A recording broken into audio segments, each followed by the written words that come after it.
David Harrison, class of '55. I really had a great experience at Penn. So I graduated in '55.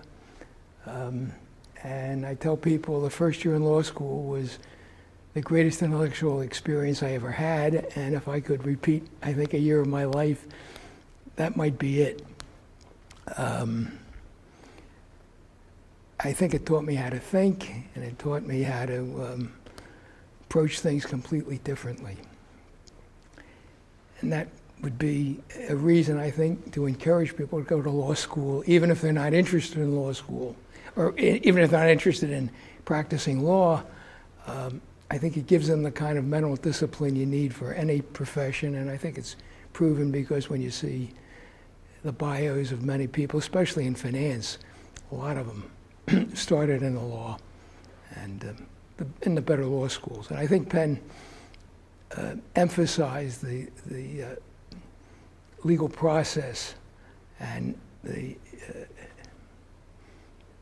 interpretation of cases intellectually.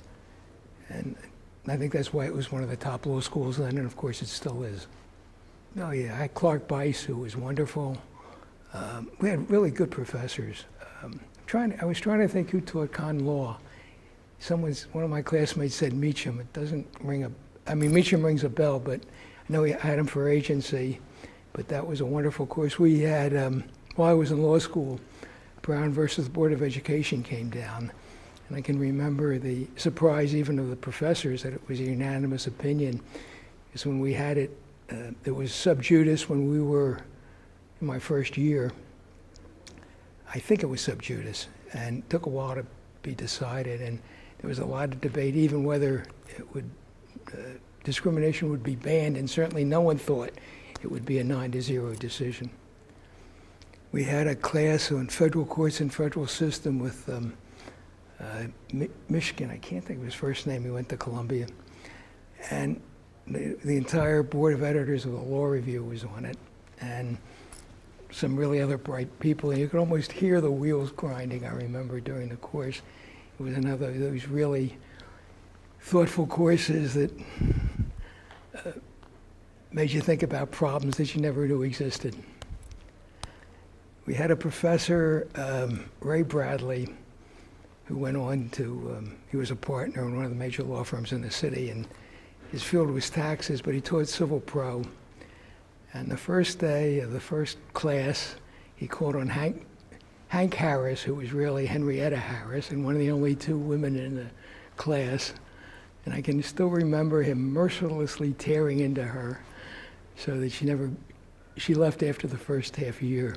But that's kind of, that kind of set things off. But I think what he did do was point out that you don't think like you think as an undergraduate. You really have to look at details and minutiae and begin to put 2 and 2 together sometimes.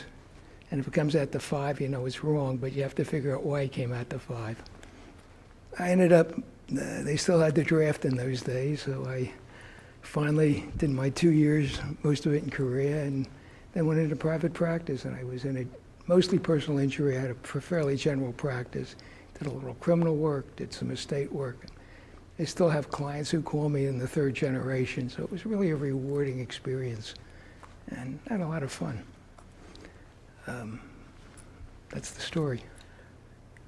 I think not only working hard to get good grades and get the best clerkship, but I think working hard to really appreciate what's being offered and to delve into this. You're really dealing with all the problems of the world. And the techniques by which you reach a correct decision, or at least a logical decision, in a particular case, I think, is the same techniques that are necessary to solve our political problems, our economic problems, our personal problems.